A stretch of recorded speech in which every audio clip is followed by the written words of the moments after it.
Assalamualaikum warahmatullahi wabarakatuh. Baik, untuk hari ini kita akan membahas materi selanjutnya mengenai penjualan konsinyasi. Untuk materi ini kita akan membahas tentang transaksi yang melibatkan dua belah pihak, tapi mereka tidak memiliki hubungan internal. Nah, transaksi konsinyasi ini biasanya terjadi di masyarakat umum karena hal ini sudah menjadi budaya yang biasa kita lakukan sehari-hari. Contoh sederhananya, kita memiliki usaha terkait dengan suatu produk yang sangat sederhana. Contohnya saya membuat gorengan. Saya merupakan salah satu penjual gorengan yang menitipkan gorengan tersebut di beberapa warung supaya di setiap pagi tersebut gorengan bisa terjual sehingga saya dapat memperoleh income di setiap harinya. Nah, konsinyasi itu biasanya kan barang itu dikirimkan atau dititipkan kepada warung pada pagi hari supaya gorengan tersebut bisa dibeli oleh konsumen, sehingga di keesokan harinya saya sebagai penitip barang itu bisa mengambil hasil penjualan yang telah dilakukan oleh si penitipnya.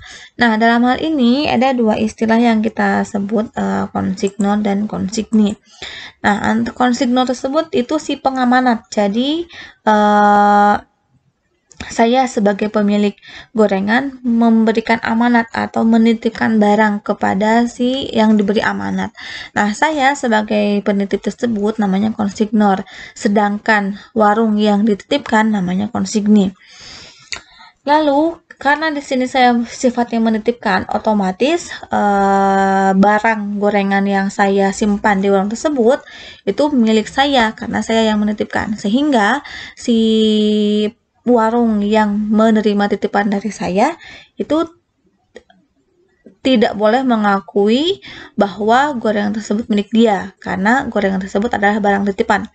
Sehingga tugasnya apa nih untuk warung yang dititipi gorengan oleh saya? Nah, untuk warung yang dititipi gorengan oleh saya itu namanya melakukan transaksi penjualan dari si penjualan antara si konsigni dengan konsumen, sehingga alurnya itu si konsignor menitipkan barang ke konsigni dan konsigni yang menjualkan kepada pihak luar. Lalu apa nih manfaat atau imbalan yang akan diterima oleh si konsigni dengan dia menerima titipan dari si konsignor? Nah, biasanya pada saat proses penjualan konsinyasi antara konsigni dan konsignor itu akan terjadi suatu kesepakatan yang akan mereka sepakati di awal sebelum konsignor menitipkan barang. Kesepakatannya bisa bagi hasil.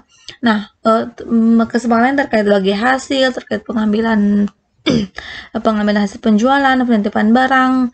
Lalu kalau sepertinya barang itu tidak terjual, akan bagaimana? Nah, untuk persentase bagi hasil itu tidak ada ketentuan yang mutlak bahwa kalau kita menitipkan barang kepada suatu toko itu harus sekian persen. Nah, tidak ada. Maka dari itu untuk persentase bagi hasil dari setiap barang yang terjual itu kesepakatan antara penjual dan pembeli. Sehingga si konsigni itu akan memperoleh jasa atau fee dari dia berhasil menjual kepada konsumen. Nah, seperti yang tadi saya sempat bahas bahwa gorengan yang tadi disimpan oleh saya di warung itu kan gorengan yang milik saya, sehingga saya jika gorengan tersebut belum terjual kepada masyarakat, kepada konsumen, maka saya masih mengakui adanya aset. Di mana asetnya? Di si warung. Tapi bagi si warungnya atau bagi konsigninya, si gorengan tersebut tidak boleh diakui sebagai aset. Kenapa? Karena dia tidak membeli gorengan dari saya, tapi dia hanya menerima titipan saja.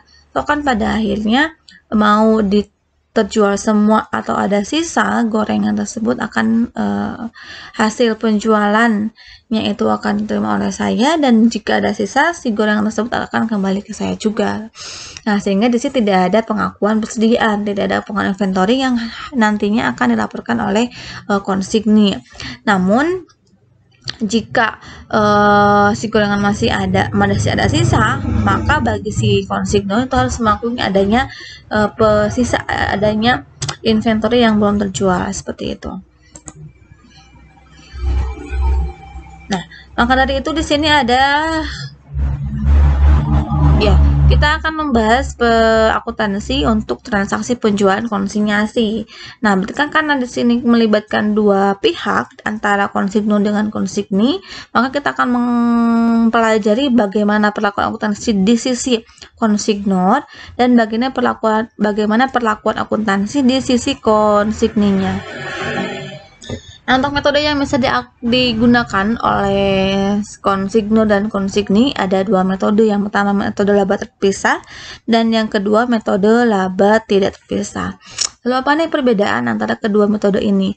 Nah, untuk sebagai pengingat saja bahwa jika kita mengetahui bahwa untuk perlakukan suatu transaksi itu ada beberapa pilihan metode, maka kita hanya menggunakan satu metode saja dengan catatan metode yang kita gunakan itu konsisten, tidak boleh berubah-ubah, tidak boleh tahun ini metode laba terpisah, tahun depan metode laba terpisah. Nah, itu nggak boleh, tapi harus konsisten. Nah, sehingga di standar juga dikatakan bahwa kekonsistenan si penggunaan metode atau kebijakan akuntansi suatu entitas itu sangat diperlukan untuk melakukan analisis dan untuk mengevaluasi serta untuk melakukan perbandingan antar periodenya. Nah, di sini ada ilustrasi terkait dengan dengan transaksi penjualan konsinyasi, di mana pada tanggal 6 Juni Tuan Jaki mengirim 10 radio dengan harga per-unitnya 50 ke PT A.